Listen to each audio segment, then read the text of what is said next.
ability down on the bot side. Rakan and the Kai'Sa a lethal enough 2 versus 2. And if you get a little bit of a reset as well for Arky, then that looks pretty good as well. 1 game's worth of success, but need to see that little bit more. I think that taking the scalp of IG early on would certainly do a good work for the NIP roster as a whole. Oh, he canceled an auto attack. It's fine. They go back. Oh, top lane. Mako flashes out into the bush at the exact time he needed to. Rookie oh my god, it's everywhere. Transition. Everybody's fighting. Oh, he bounced it. Oh my goodness. And there you go. He got the damage down, and JJ now under threat from Aki. And you have a flash immediately from JJ. He's going to get sped up by the Scuttle Crab there, but PP God has the ankle. He's not going to go for it.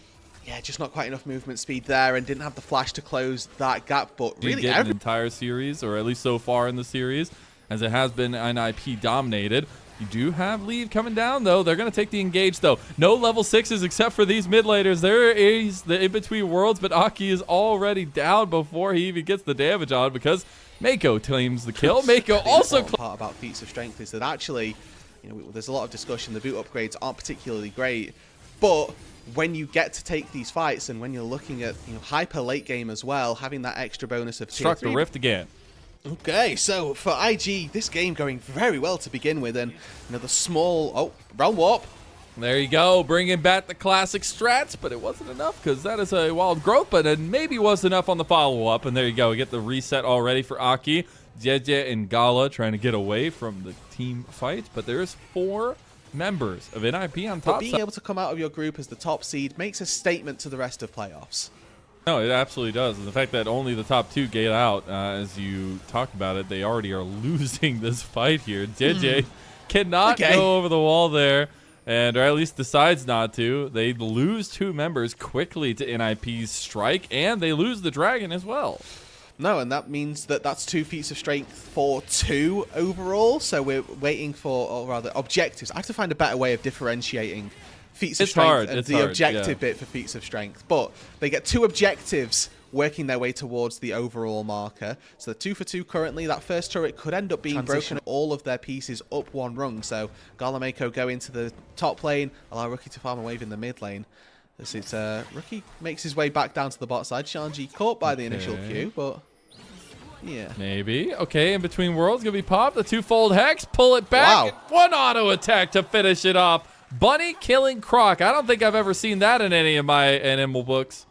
That just shows how little I value Aurora, because I thought Shanji was absolutely fine, and clearly with the flash available, so did he. Didn't end up burning that summoner spell and ends up falling to Rookie once again in that second game of top versus IG. It was Rookie's Aurora that kept them in the game for so long.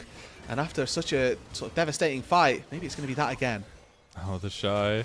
He's going to get the heartbreaker there. Here comes JJ to save his life. They're going to need to try to take the fight after, though, but you have PP God coming down the rings. You get the CC stun, but the Shy going for the counter-strike. Gets 2, gets quickness, though. It gets locked down. Here you go, PP God going ham. Call him Speed Racer. They're going to go for the turret, too. Heartbreaker out. Aki goes down. The wind-up for the turret being so much stronger now, and the turret goes down in mid lane. So IG will claim that one.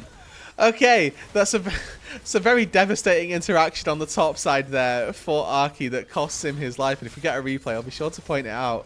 But first brick goes down in the mid lane. It's a trade of that turret. They do get a couple of kills in the top side. Okay, Gala, he wants to fight back. Leave, you bit off a little bit more than you can chew. Pull back, and Gala takes the shot.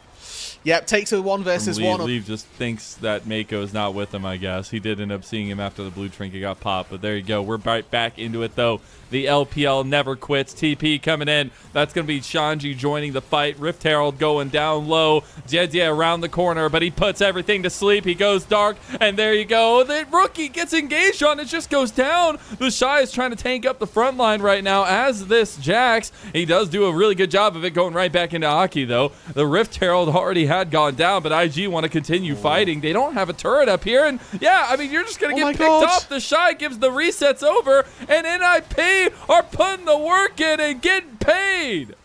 And just the small things, the spacing from NIP is beautiful. They find an initial engage onto Rookie, take him down in a second. So there's not anything that can be given as a response. It's just the small things about how to play this team fight that NIP understood better. These were the kinds of things we were wary of with the Shy. Just a little bit of overzealousness, maybe a little bit of catch out. And he unfortunately pays the price, and his team does there as well, just pulling the fight a little bit too far. But it is something to say that NIP are capitalizing so beautifully. I mean, it's 20 minutes in. They're on Soul Point already. We've seen multiple fights go their way, and it's been some really good combinations from Aki. Like, Aki, these last 2 games, has been on another level. Yeah, 100% kill participation on the Viego once again, so right place, right time, and seemingly I wouldn't be looking forward to if I was NIP, is giving over an Atacon completely for free, and fortunately enough, it looks like they're going to try and stop it. That's a good position for them. Yeah, I always feel like, at least so far in the LPL, the team that starts it is always at the lesser point of things, because Atacon does so much damage. We're going to get the setup now. The Shy has TP'd. IG going to restart up the Atacon. They were looking for a bit of a flank, but it's Leave going in. Rookie's right on top of him. You got to watch out, though. The Shy's right behind them. They get the engage. JJ goes on the backline. Leave. He finds him. Those heat-seeking missiles, but it's NIP trying to find a fight back. Gala going low. Gala going down. Doonby is looking to bring back those iterations of 2022, and NIP are looking about bringing the ruination of IG. The Shy goes in by himself. The Shy is all alone, and under the likes of Atacon, he will give his soul. So 4-4-2 in the fight. The Atacon goes to NIP. And I thought and as soon as Doonby was announced, as soon as those leaks started coming through, people started getting hype about this team. And I think NIP, now showing us a serious contention over IG, has a lot of backing to make damage done in the LPL this year. Absolutely. And this is a team that now, if you take IG down, you all of a sudden have that massive bounty on your head that, hold on, these are the guys that beat IG, the super roster, the super team that got splashed out for. Meanwhile, in the game, IG did a very good little bit of map movement here. They've avoided the maybe going for a steal here, but looking to contest as much as possible. PP God being the little body blocker here. Dragon's already going down. Paranoia popped. He's in there, and it's going to go to Aki. Ocean Soul completed, and it's going to be IG's Soul that is enclaimed by NIP. The Shy going out with a nice little leap strike, but he's going to be chased down anyways. Rookie can't really do much, but watch his former world championship friend be brought down to the dirt. It's going to be Baron for NIP too. Atacon and Ocean. This Baron going down, and NIP...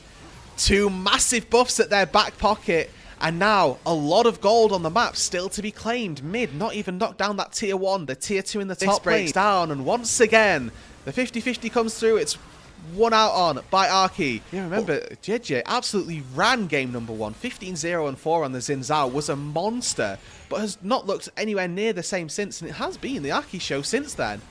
It has been, and now we're going to look at the NIP show on bot side as they take the turret. They're looking at the inhib now as well. They still have the Baron buff up for a little while. They're getting pushed in mid lane from Shanji. Going for the engage goes PP God. They got a lot of health taken off the Shy, but it's not going to be just enough. He is that tank build like you were talking about. They do get that tier 2 in mid lane, though. JJ is the one that's over here. He does have Paranoia. If IG want to pull the trigger, he's in range. It looks like NIP realized that, will back away, try to use some of this siege potential for themselves. They still have the Baron going. And there's still so much of a window for NIP to be looking for these fights. And even in a 5 versus 5 where you'd expect Jinx to be reigning supreme, Gala just too far behind the curve. We're so far away from finishing Infinity Edge. We've not even started it yet. Here for IG, NIP seem like they have the right hand to go here. They are going to keep pressure on the entrances to this Dragon setup. I would say that it might be a little bit dicey if they started up. JJ with the Paranoia could always get an invade into the fight. We'll see them TP bot side, though. It's already too late. Here comes Realm Warp. It's behind them. They got 2. They're finding him. They got the Wild Growth out onto Gala. Gala getting chased down. Doonby running in. Super carry. Doonby. He's looking for the combo, and he gets him. Put your hands together for the man who's back in the mid lane as he's still kicking, he's still going, and he's bringing back the memories of old. Doonby is here. And he's here to party, Mazel. 2-1 for NIP. Doinby putting the team on his back with a 6-0-10 performance. Realm Warps in the backline, takes down Gala and takes game 3. My super carry right there. That is absolute storybook stuff. And a 2-1 1 setup for NIP.